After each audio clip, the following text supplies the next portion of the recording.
All right. Hey, Dr. Ross, thank you for sitting down and talking with me this morning. I'm looking forward to gaining some insight and just digging into some things and having a great conversation. Well, thank you for having me. I'm excited to be here. Absolutely. All right. So, Jen, what early experiences first shaped your sense of justice in education and equity? Oh, that's a really good question.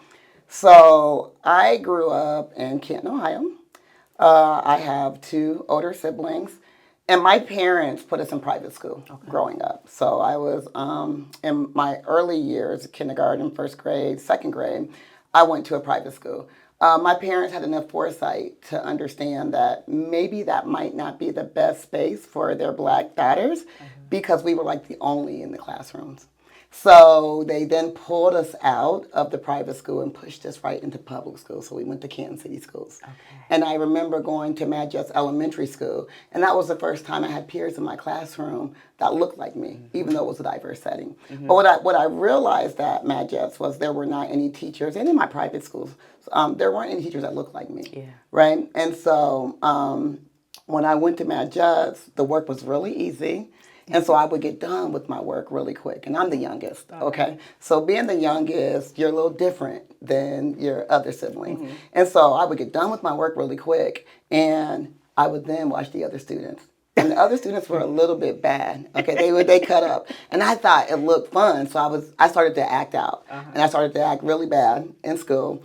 And I would get in trouble a lot. And my mother and my father would get called into the school, and they would say, well, what's going on? And the teacher would say, well, she has a lot of downtime. She's, bothering other kids. She's arguing with people. She's running around the classroom. Like when I tell you I was acting up, I was acting up. And my mom would say, well, why don't you give her more work, or why don't you challenge her more? Because what we learned was that in the public school, although it was diverse, I wasn't being challenged, right? And opposed to differentiating the instruction for me, I would just be done and have all the time to do whatever I felt like doing. And that time caused me to get in trouble. And the teacher didn't know what to do with me because I was performing higher than a lot of peers in my classroom. And so opposed to allowing me maybe to go to a higher level class, or opposed to giving me challenging work, she just, allowed me to act in ways I shouldn't act. And I would get paddles, I would get whoopings at home, and be quite honest with you, my mother and father didn't play. But they also were very, supportive as far as coming in, asking questions, sharing their concerns, and they were always advocates for me. And as I think about my K-12 experience, I only had one black teacher. Okay. It was in a health class in 7th grade. And I realized that a lot of my teachers had low expectations for me, right? And so I began to wonder, what would happen, especially as I was in high school and thinking about what I wanted to do in college. Right. What would have happened, with my education pathway, if I had teachers that said, you know what, you're brilliant, you're smart, you're capable of doing much more, that challenged me academically, how would that have shaped my experience, right? And so that made me want to become a teacher. Okay. Go back into urban spaces, similar to the ones that I came out of, because I went to Camp McKinley, Crenshaw Middle School. And I said, what would happen if there were black teachers that poured into black students that would say, you know what, you're brilliant, and you're too brilliant to be in here acting up, cutting the fool, and that I can see you, doing these things right here. And so I then decided to go into education. Awesome. And with that, I went to work in urban spaces. So when I first started teaching, I worked in Akron Public Schools. Okay. And I had the opportunity to work at Schumacher Elementary. Then I went to Columbus City Schools, and I worked in urban spaces. And I remember walking into those spaces saying, you know what, you're a genius, you're brilliant. Yeah. And what I didn't realize at that time, there was a word for teachers who had this high belief in their students' capabilities, and it's called efficacy. Okay. I was highly efficacious. And what they know about teacher efficacy is when teachers have a belief in their ability to increase student outcomes, that is probably one of the highest strategies to show high student results in schools. Wow. Right? Wow. And my students performed extremely well. And so I know that often in urban spaces, you have teachers that don't reflect the demographic of the students. Yeah. You have teachers who don't believe the students are smart, and it may be because how the students are behaving. It may be because they're not used to being around students that don't look like them. And so, whatever reason, there's low expectations. There's no academic rigor. And so it's important that there's teachers that reflect the student population that they're working with. Also, there's studies that show that most students, whether it's suburban students, whether it's urban students, whether it's rural students, white, black, whatever, most students prefer teachers of color. Okay. Because they show that they have a higher interest in them and that they give better outcomes. Okay. And that research came out about 4 or 5 years ago. So that's really interesting. So we know there's something to teachers of color. We know there's something to teachers having a high belief in their students and just having high expectations. So I knew that systems weren't the same because I knew that in the private schools, I got a much higher rigorous education than what I got in my urban spaces. I also knew that there weren't people that reflected me, right? So when you think about what is equity in education or what does justice look like in education, justice looks like having people, having voices that represent those people that they're serving. Absolutely. Absolutely. And you're like, that's amazing. You know, it's like I'm tongue tied because so much of what you said I can relate to. So I started off in plain local schools. Now, I lived in subsidized housing, so I was bused to plain local schools. But when we moved into the city and I went to Timken, I remember, like, wait a minute, now I'm getting A's and I ain't even studying. Or I read this book in the 9th grade and you had me reading it as a senior. So there is a difference between urban school education and private or more affluential school education. And when you talked about your mother and her advocacy, I think that it's critical that we have teachers that think from that space as well. This is why like cultural competency training in education is so critical, because sometimes that student that's acting out, it's not that they lack the mental fortitude to do the work. There's maybe other things going on. So, Absolutely. Absolutely. And I think teachers having the interest, teachers having the fortitude, and also being prepared, right? Because I know that whenever I worked at the Department of Education, we really thought about how do we prepare teachers to work in certain spaces and work in all spaces, because teaching is highly complex. Teaching is highly difficult. There's so many factors that's going to indicate my effectiveness as a teacher, right? It could be the type of students I'm working with. You know, poverty is a huge indicator of outcomes for all types of systems. Absolutely. But it doesn't mean that students can't be successful that come from poverty, right? Absolutely. And I think having a mindset where you believe that your students are capable of performing and that you're going to hold them to high standards regardless of their situation.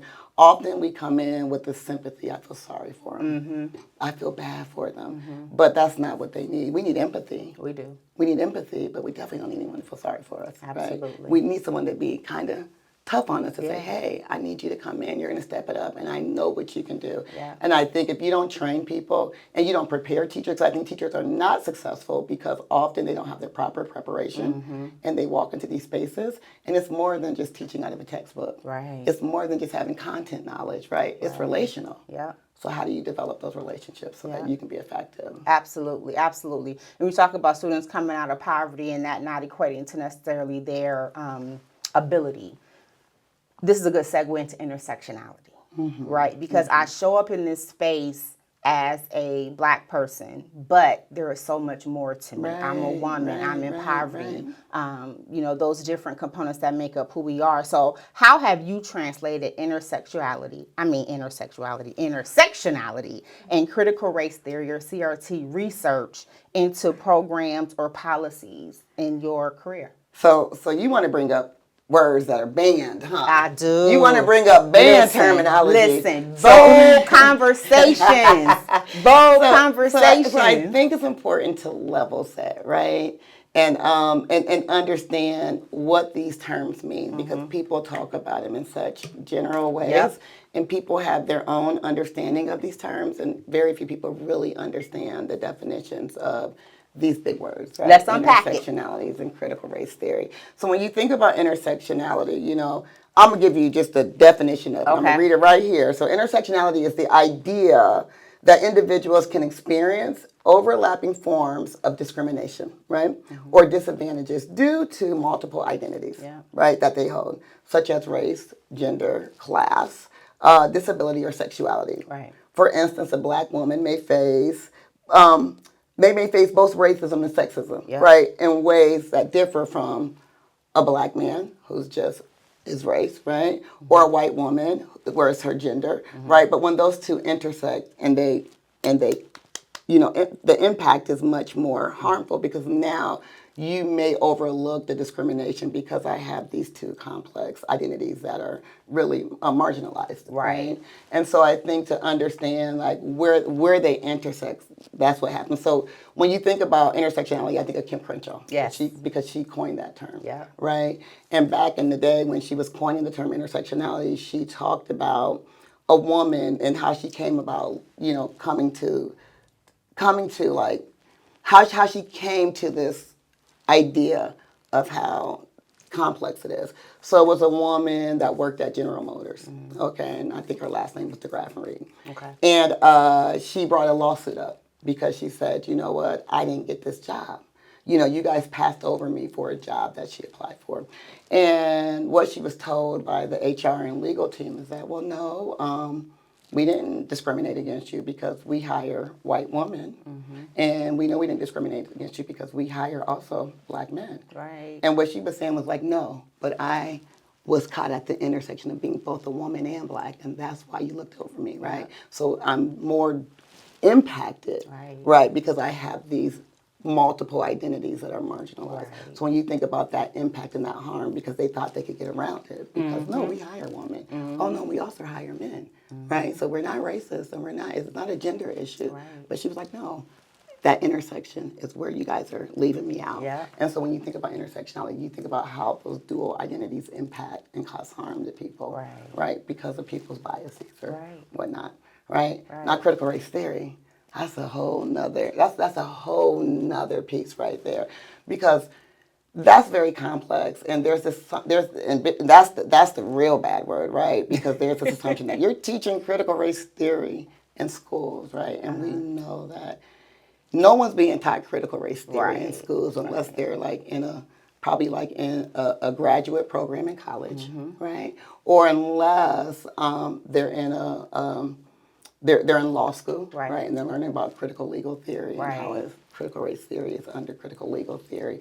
And so when you think about critical race theory it really teaches us that racism is not just about individual bias or behavior, but it's embedded in our laws and our systems and institutional structures.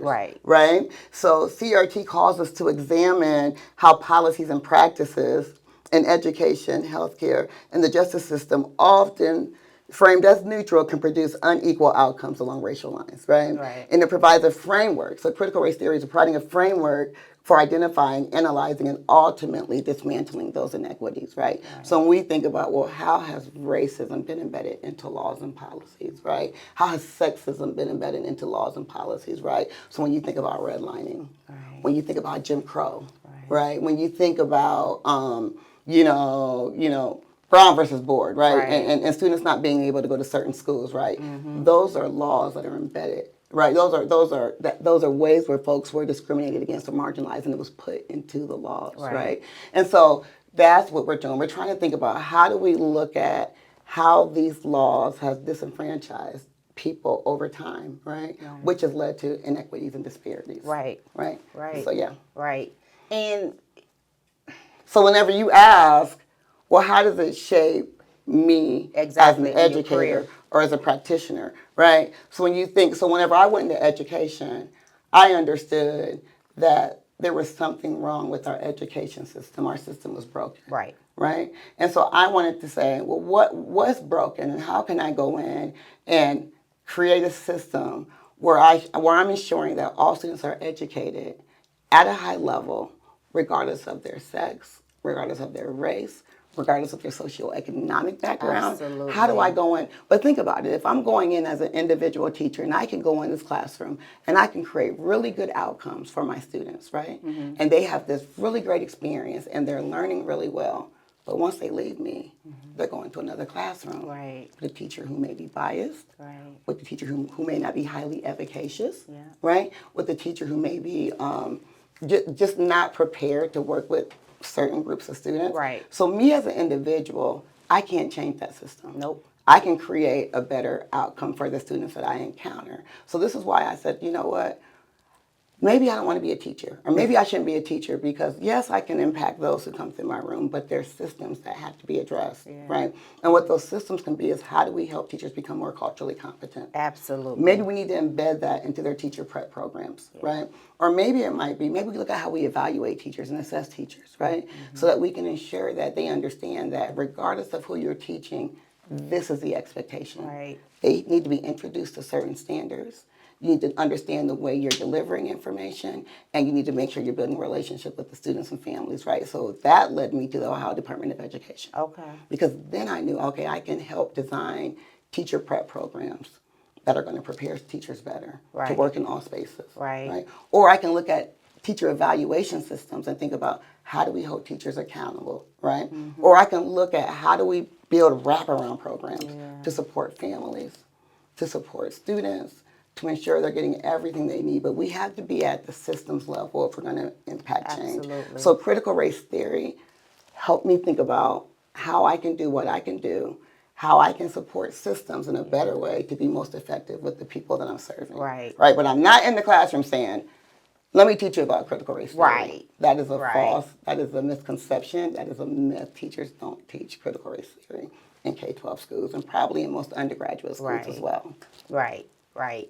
And, you know, what you're talking about, like from that system standpoint, that's critical. And I think that folks need to understand we all have bias. When we start talking about bias and the lens that we teach through, the lens that we look through, sometimes people get offended or stand back because it's like, well, I'm not biased or I'm not racist or I don't look at gender or I don't look at this. And I think it's really important that we make these conversations safe, Right.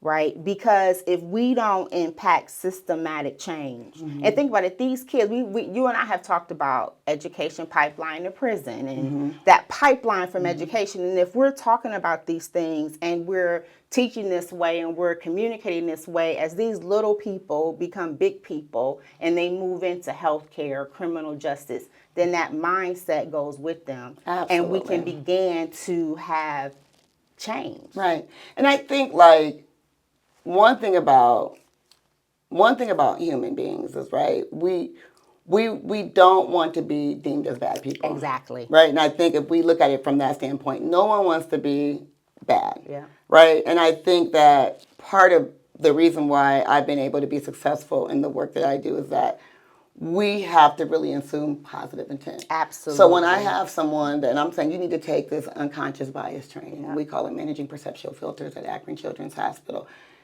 because we want people to understand that one, everybody's biased. Everybody. Bias is not a good thing. It's not a bad thing, right? is. It is for survival mode. Like we have been hardwired to think and behave certain ways based on our experiences. Absolutely.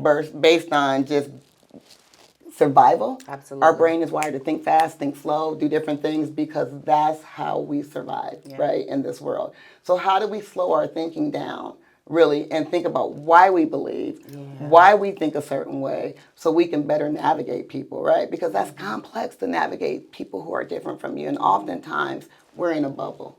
We're only around the people that think like us, look like us, act like us. So whenever we're outside of that, we become uncomfortable. Yep. Right? And when we don't know, when we don't understand, we make assumptions, right? Which then lead to our biases, right? So it's not a good or bad thing. It's just how do we make sure we're reflecting on who we are, why we are the way we are, so that we can better navigate across cultures. Absolutely. Right? And if we don't talk about it, we can't fix what we don't talk about. No. You know? So, yeah. I know, like, sometimes we've done trainings together, and sometimes in my trainings, I'll tell folks, close your eyes and think about your network, right? Who are the people that you have lunch with? Who are the people that you have dinner with? Who do you talk to on the phone? Who do you interact with? And if that circle looks just like you need to intentionally Right. make a change. Push yourself out your Put comfort yourself zone. out your comfort zone. Absolutely, absolutely. Yeah. Okay, so let's talk a little bit about partnerships, Okay. right? Because you've talked about that bubble that we're in and how we are sometimes in our bubble and we can't make impactful change in a bubble. Right. So talk to me about transactional versus transformational in partnerships. Okay. So when I think about partnerships, and we know partnerships are everything, right? So the more we collaborate with folks, the more we partner with people, the more robust our work is going to be, right? And when I think about transactional partnerships, I think of something that's short term, something that's compliance driven, something that I'm going to get something and I'm going to give you something, right? But it's not necessarily sustainable, right? But it's usually just to receive something in return, right? It's not designed to transform or bring about change, right? But it can happen in the immediacy. Like you can make some small changes through transactional relationships, but usually it's contractual obligations, and it's looking at what the needs are during that time. Typically, so when I think of that, they're very short term and they're not long lasting. When you think about change, right? When I think about transformational, right, partnerships on the other hand, those take a little bit longer, right? They're built on trust, right? Shared power, right? And so you think about their shared power, right? When you think about something that's transformational, and there's mutual accountability. Like we're all held accountable. We understand what our roles and responsibilities are, and we understand that the voices are equal, right? We want to hear everyone's voices, right? Because we really want to bring about the change, right? And it's on co-creation. So you're co-collaborating, right? It's not just consulting. We're working together. We're learning from one another. There's an exchange, right? There's reciprocity baked into transformation, right? And it's going to happen over time, and it's going to be sustaining, typically, right? So when I think about transformation, you're trying to lead change. Now, people say they want transformation. Yes. Right? But people don't have the patience for transformation, because when you think about change process, right, that's not going to happen in 1 to 2 years, right? That's something that you have to have a long-term vision for that. That's going to happen in 3 to 5 years, 5 to 7 years, right? Especially when we think about sustainability. So when you think about that transformation, it's not about what can you do for me. It's how are we going to learn from one another, right? How are we going to benefit mutually, and how are we going to center each other's voices to co-create some really good work to bring about lasting impacting change, right? Yep, and I think sometimes we get stuck on that shared power, right? Because when we come together in partnerships, at the end of the day, I still have my strategic plan or my budget that I'm accountable to. You have yours. So how do we come around that table and say, we're going to share power? Right? Because that's easier said than done, because we all have these mission-driven hearts where I'm very passionate about this right here. And you may not be as passionate, and I got to share my power with you? Hold up. Because I don't like what you're doing with my power. Right, exactly. And I think of it as like, at Akron Children's, we are always trying to figure out how to address our code violets, right? Our purple banners. Like we're always trying to figure out how do we think about addressing when we have patients who are violent, right? And there's an altercation, or family members who are upset, and we got a call in our public safety department to help. And we know for a fact there are certain patients and populations who are given purple banners where we're saying, oh, that's a violent patient. Or that we're calling public safety on certain families, right? And those typically end up being our patients who are autistic, right? Our Black and brown families, right? And so we have to take a step back, and we have a whole committee that come together and we talk about, well, should we give this patient a purple banner? Should we remove their banner? How should we address these families who are violent and who are upset? And what I find interesting is that we have these huge committees with all these people around the table, but we don't see any patients at the table. We don't see any family members at the table. We don't see those communities that are most impacted at the table, but we want to bring about transformation. You can't bring transformation to a group or to an issue without including the people who are most impacted by that issue, right? And so there's this assumption that, well, we're going to meet, we're going to talk about it, but we're not going to include their voices. That's transactional, right? If we want to be transformational, we create comprehensive systems that include those who are most impacted, to have that conversation to say, this is why we're showing up this way. This is why we're engaging in this way. Because if you don't understand the true issue or the root of the issue, you can't address it. Right. You cannot resolve it. So I think that when we think about transformation, you have to be willing to be uncomfortable. Yeah. You have to be willing to have those hard conversations. You have to be willing to have everyone at the table and give them equal voices to co-create something that's really going to be sustainable over time. So Jen, now that you've moved into the healthcare space, right, how do you see inequities in education rippling into health opportunities and health outcomes? And healthcare systems and education systems are so similar. They are. Right? They're so similar.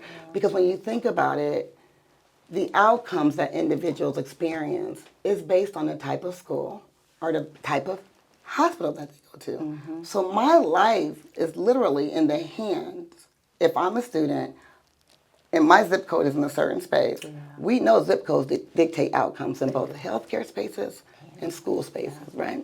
We know they dictate outcomes. So where I go to school and where I live is going to tell you the quality of service and my quality of life for that. So there's so many parallels. So I always say, like, you know, we know that in both school systems and healthcare systems, I can either have a major success, or it can dictate that I might have a low quality life based on me walking into these places. And I don't think people even realize that. So they're so similar. My life literally is in the hands of the school that I walk in, the school district that I'm in, or the healthcare system that I'm in. Absolutely. So certain folks will know, I don't want to go to that school.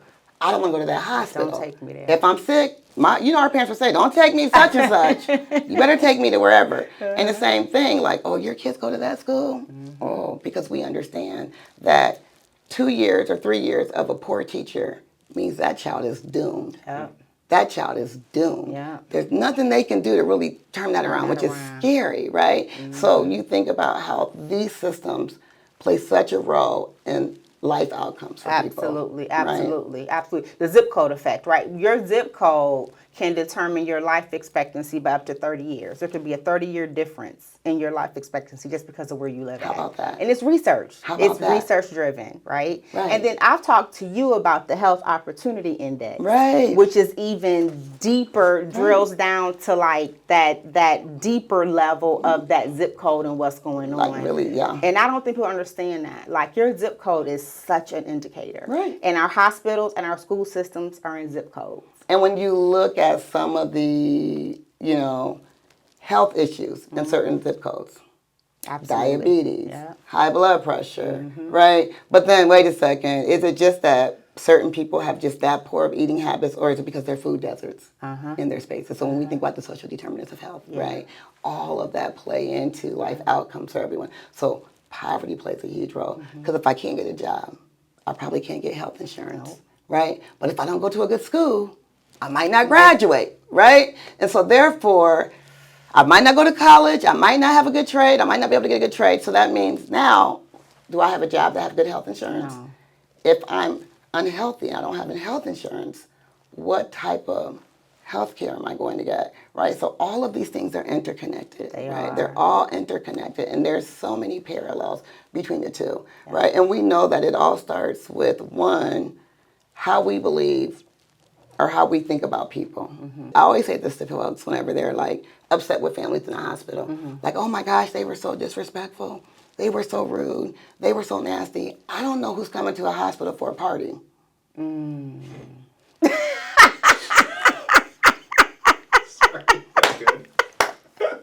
People are typically in crisis when they're in a hospital, right? So like, yeah. So they're already heightened. Right. Right? So now they're either hearing something crazy or something's going on. And yes, they're triggered and heightened. Right? Yeah. And now you want them to walk in while you're giving them information and they're trying to process all this information. Right. And you mad because they're fussing and yelling. Put yourself in their shoes. I'm like, you're really mad. You're really upset. And I remember, I'm going to tell you right now, I remember I was walking out of my office one day and I saw a black man and he was talking to you know, at the welcome center, and he was like saying, hey, he was like, I want to, you know, my daughter's on this floor, I want to get up, and the woman is asking him all kinds of questions, and you know, I looked at him because you know it's a black guy, and I kind of, you know, we'll look at each other like, I'm like, look, like you good, Yeah. you know, and he looked at me like, no. But I was thinking like I need to go home because it's 7 o'clock and I'm way beyond my work hours, and I kept walking, and then I got to the coffee machine. I'm like, I better go. Something just said, go back. Go back. Something said, go back, go back, and I went back, and when I went back, I see safety and security, and I'm like, Oh, I literally it's only escalated. walked like 100 feet. Like, what happened? And so when I walk back, I'm looking and I see safety and security there, and they're like, give me your ID, and they're asking them all these questions. Give me your ID, give me your ID. And so I just sit down because I'm like, oh my gosh, like, what happened? And so he's like, you know what? Forget it. Forget it. I'm just going to leave. And they were like, no, you can't leave. You can't leave. We want your name, we want your ID, we want your social security number. And I'm like, no, like what happened? And so he walked off. So I'm thinking in my head, let me run to my office. My office was right there. Let me run to my office and give him my card so I can just see what happened, so I can follow up. You know, let me just figure out what happened. By the time I come back, like I see police officers running across the bridge. I hear the police truck going under the bridge, and I'm like, what happened? And so I look at the lady at the front desk like, what? And then I see a worker, and I'm like, what? She was like, oh, this is not good. So I guess the gentleman ran, right? Because he probably has something in his background, and he didn't want them, because they're the actual police department, he didn't want them to run it. And so then by the time I get around the corner, he's being arrested. And I'm walking back, and I'm like, how do you come to the hospital to check on your daughter who's sick and get arrested? Yeah. So where is that balance, and what do we have to do to get to a place where we can meet folks where they're at, meet the needs, but we still stay safe and make it home? Right. You know, and I think that's part of the work that my department, that we do, where we provide ongoing training. We have a unity engagement training continuum where we look at how do we help people understand like foundational understandings around how do we navigate across culture, right? We also do the intercultural development inventory, the IDI, right, which helps people really reflect on who they are, why they are the way they are, and how they can navigate across cultures better, right? So I think training is an aspect of it, right? Training's not going to train. You're not going to train racism out of people, No. right? You're not going to train. So I think there's an accountability. There's an accountability that's needed, right? So you need to have scorecards where you're looking at disparities and inequities, where you're looking at what systems can I put in place, right? I think often training too often focus on individuals when these are system issues, right? So, but you do need to train the individuals. It is a component of this work, but it's not going to save the work, right? You have to have accountability systems. You have to have scorecards. You have to disaggregate data by race, ethnicity, gender, socioeconomic. You have to look at where are our holes and gaps, right? And then how do we fill these holes and gaps once we identify where they are, right? And unfortunately, I know people say, well, you can't talk about race or you can't talk about gender. But you have to. You have to. If that's where the inequities exist, right? But when I talk about race, I'm not talking about it from a stance of, well, we're going to only give someone something that they don't deserve, right? We're trying to push everyone up to a certain level. But when you have someone who's so far below, you might have to give them a bit more to get them up to that level, right? But we're looking at everyone. Right. And when we talk about diversity, we're talking about everyone, right? And I think there's been this myth that when we talk about diversity, we're talking only about black people. Or we're only talking about white women. Or we're only talking about LGBTQ folks, right? No, we're talking about everybody, and how do we address those disparities or those inequities or those system issues that created these holes and gaps, and how do we close them while we're pushing everyone and lifting everyone up at the same time. What do you think we undermeasure? Gosh. When it comes to outcomes and it comes to things that we're looking at in this justice equity space, what is it that we're undermeasuring? So we typically overmeasure what's easy. Right? Like we overmeasure what's easy, like those superficial things that can be done quickly, right? And we undermeasure what's essential, right? So we have dashboards for demographic data training completions and compliance, but we often fail to measure the lived experiences, right? So like we'll do a training and we'll give a survey, Okay. right? And we'll say, how'd you like the training? And where I am, we get like we're happy people, nice people, Right. on the surface, right? Right. So, oh, it was a great training. Oh, it was a great space. Oh, the facilitators were wonderful, but there's no change behavior, right? So, like, was it really good if the behaviors didn't change? So we don't often measure the impacts of what we want to change, right? And we don't think about how we measure change behavior because that's complicated. It's hard. That's complicated, right? So we send out surveys galore. We have all kinds of information, but we're still ineffective in so many spaces, right? So how do we measure how you change behaviors? How do we take the stories and listen to the lived experiences of individuals and say, this is the problem? We keep saying, well, we want to increase our well child visits. We know this group of people don't come to their well child visits. Okay? And we got all the data to show they're not showing up. But we're not talking to the people to say, why are you not coming? You're not coming. And if they say, I don't like the way I'm treated, and I'm not coming back, then we need to change those issues and problems. Yeah. But that's a lot more complicated, right? So we overmeasure what's easy. That's good. We undermeasure those complex things about like change, like changing behavior, right? Changing systems, because that takes time. Right, right. And you hit on something really key. Like when people say, I don't like how I'm treated, so I'm not going back. Right? From the space of the hospital, I don't think that this is their job, but I think that as community organizations, community leaders, faith-based leaders, we need to tap into that portion where they're saying, I'm not going. That's like drinking poison and waiting on someone else to die, right? So we need to talk to our community members. If you don't like the way you're being treated, and I've said this before and I'm going to keep saying it, if you don't like the way you're being treated, fire that doctor and find one that's going to treat you how you want to be treated so you can go get your health care. Right. Because you're not going, you're going to be the one that ends up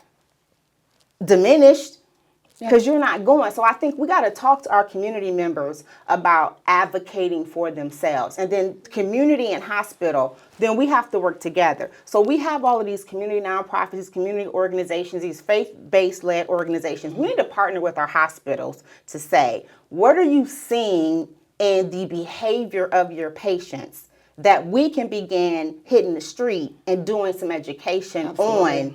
Don't do that. Right. Advocate for yourself. This is what you need to know.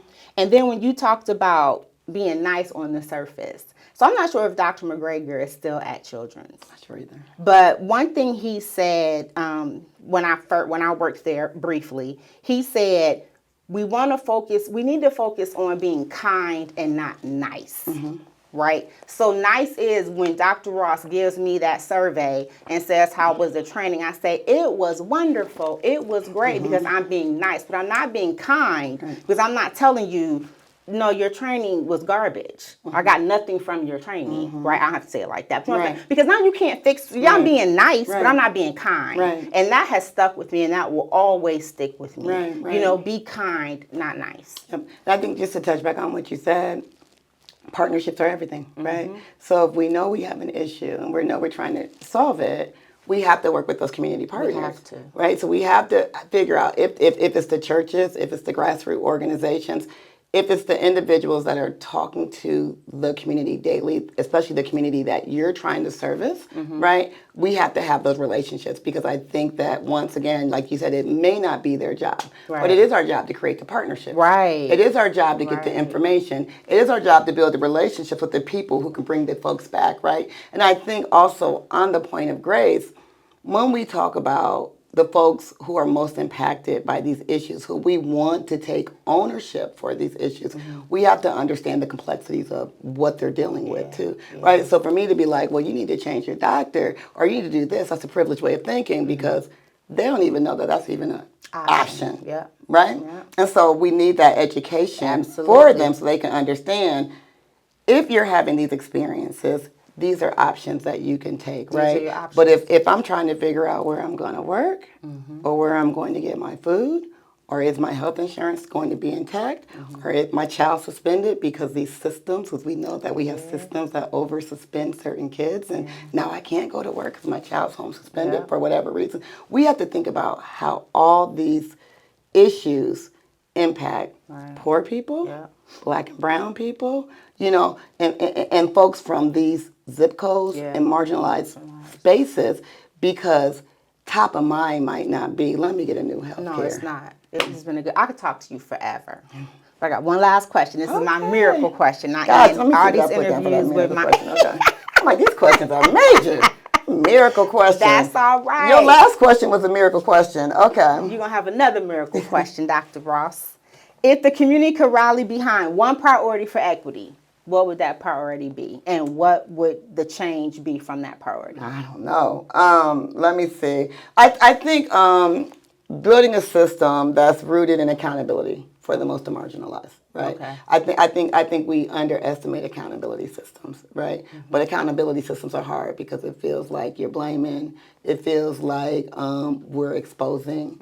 It feels like we're being transparent, and people are not used to being transparent. But I think really building a really strong accountability system and using data to drive accountability. I like that. Right? I love it.